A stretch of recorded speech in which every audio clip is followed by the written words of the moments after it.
Your Honor, there are no words to adequately describe the unimaginable tragedy that brings us before this court today.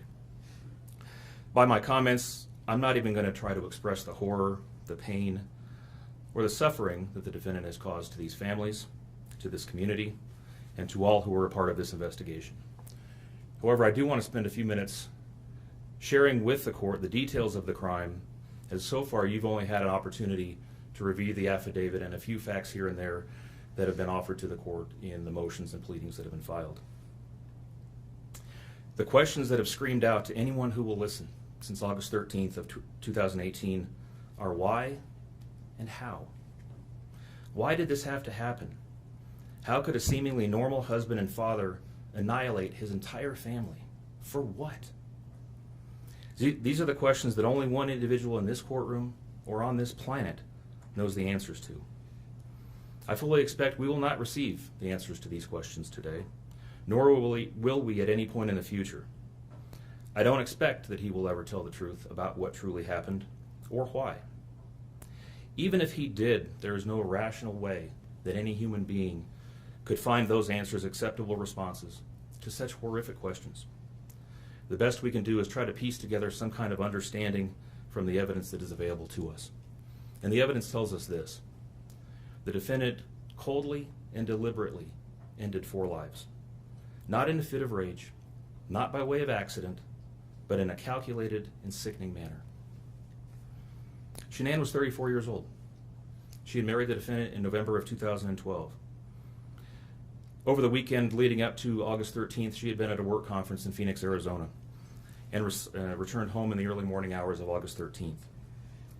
We know that she got home about 1:45 in the morning. The doorbell camera on their home shows her arriving back home from the airport.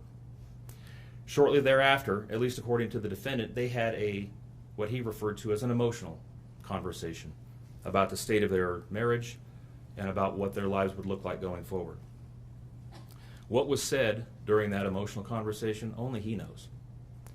What we do know is that shortly after that, the defendant strangled her to death with his own hands.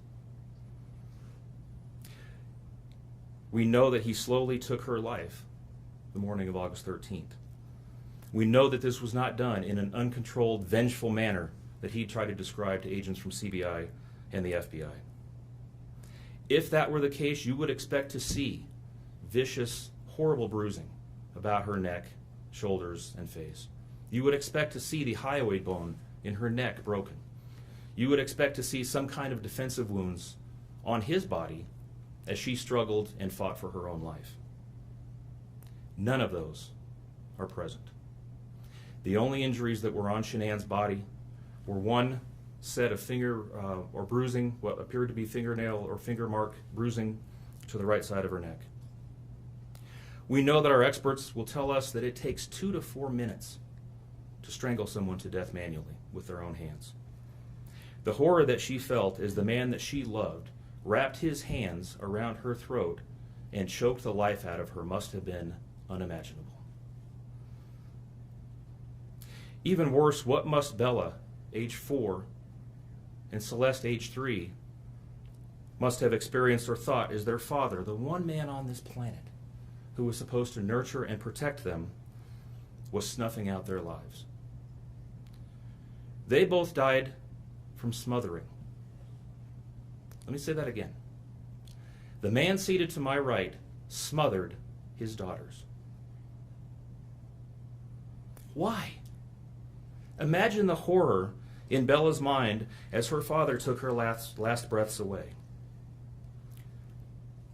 Your Honor, understand very clearly, Bella fought back for her life.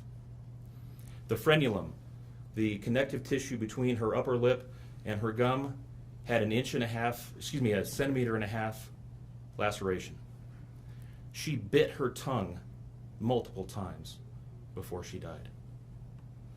She fought back for her life as her father smothered her. Celeste had no such injuries. In fact, she had no external injuries at all. But according to the medical examiner, she was smothered nonetheless. The defendant then methodically and calmly loaded their bodies into his work truck, not in a hasty or disorganized way. He was seen from the neighbor's doorbell camera backing his truck into the driveway, going back and forth into the house and back out to the truck 3 different times, 1 time for each of their bodies. He then drove them away from their family home 1 final time, intent on hiding any evidence of the crimes that he had just committed. In one final sign of callousness for his wife, his daughters, and their unborn son, and their remains, he drove them to a location that he thought no one would ever find them, to one of the oil tank batteries with which he was so familiar. He knew this was safe. He had texted a coworker the night before saying, "I'll head out to that site. I'll take care of it." He had carefully ensured that he would be alone in the middle of the plains to secrete away the remains of his family in a place that he hoped they would never be found. In one final measure of disrespect for the family he once had, he ensured that they would not be together, even in death, or so he thought. He disposed of them in different locations. He buried Shannan and Nico in a shallow grave away from the oil tanks. Bella and Celeste were thrown away in the oil tanks at this facility. Different tanks, so these little girls wouldn't be together in death. Imagine this, Your Honor. This defendant took those little girls and put them through a hatch at the top of an oil tank, 8 inches in diameter. Bella had scratches on her left buttocks from being shoved through this hole. A tuft of blonde hair was found on the edge of one of these hatches. The defendant told investigators that Bella's tank seemed emptier than CC's because of the sound that the splashes made. These were his daughters. Significantly, when his co-workers arrived at the tank battery later that morning, to a person, they all described him as acting completely normally. It was a normal workday, even while his daughters sank in the oil and water not far away from him. And then his efforts at deception truly began.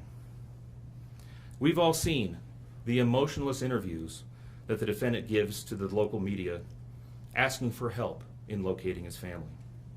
We watched as he claimed that the house was empty without them, and that he hoped that they were somewhere safe, and that he just wanted them to come home. He told investigators that they were at home sleeping when he left for work that morning, and that Shannan had told him that she was taking the girls to a friend's house for the day. What is striking about this case, Your Honor, beyond the horrors that I've already described to you, is the number of collateral victims that he created by his actions. While he stood in front of TV cameras asking for the safe return of his family, scores of law enforcement officers, neighbors, friends, and family scoured the area, fretted for their safe return. They texted him begging for any information and sending him their best wishes, all the while he hid what he had done. The list of indirect victims does not end there. Think of the firefighters and the Colorado State Patrol hazmat experts who had to don protective suits and who were called upon to pull Bella and Celeste out of those oil tanks. Or the coroner employees who had to conduct these autopsies. Or the victim assistants who frantically attempted to ease the suffering of those affected. All of this, Your Honor, for what? Why? Why did this have to happen? His motive was simple, Your Honor. He had a desire for a fresh start, to begin a relationship with a new love that overpowered all decency and feelings for his wife, his daughters, and unborn son.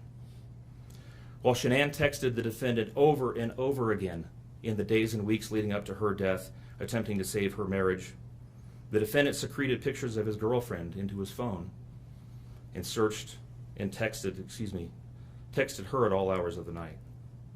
While Shannan sent the defendant self-help and relationship counseling books, one of which, ironically enough, was thrown in the garbage, he was searching the internet for secluded vacation spots to take his new love in researching jewelry.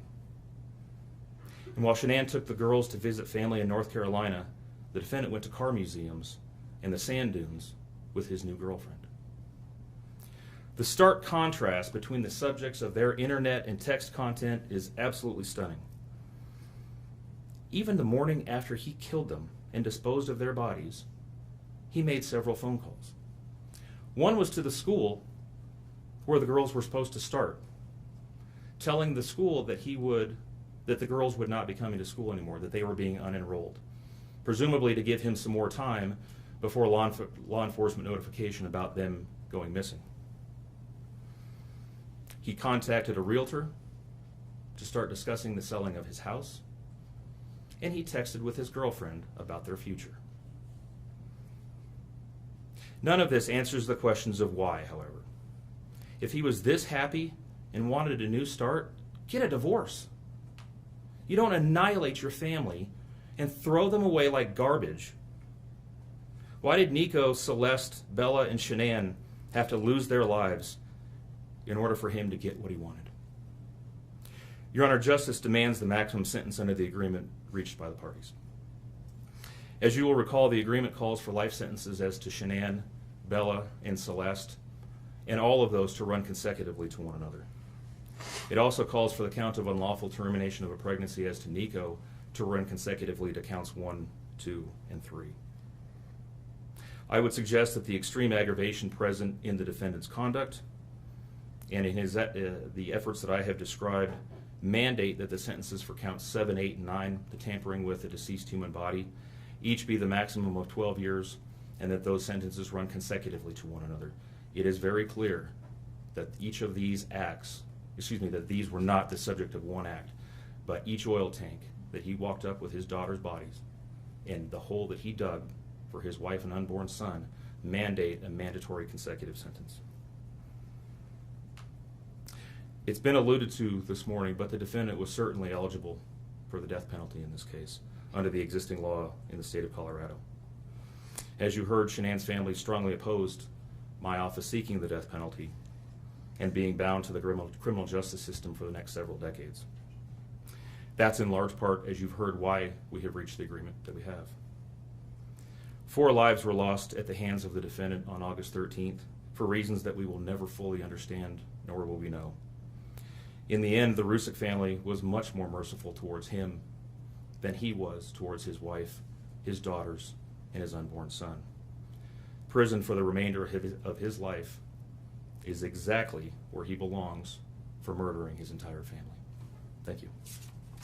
Are you seeking 91 days to file a request for restitution? I am, Your Honor, please.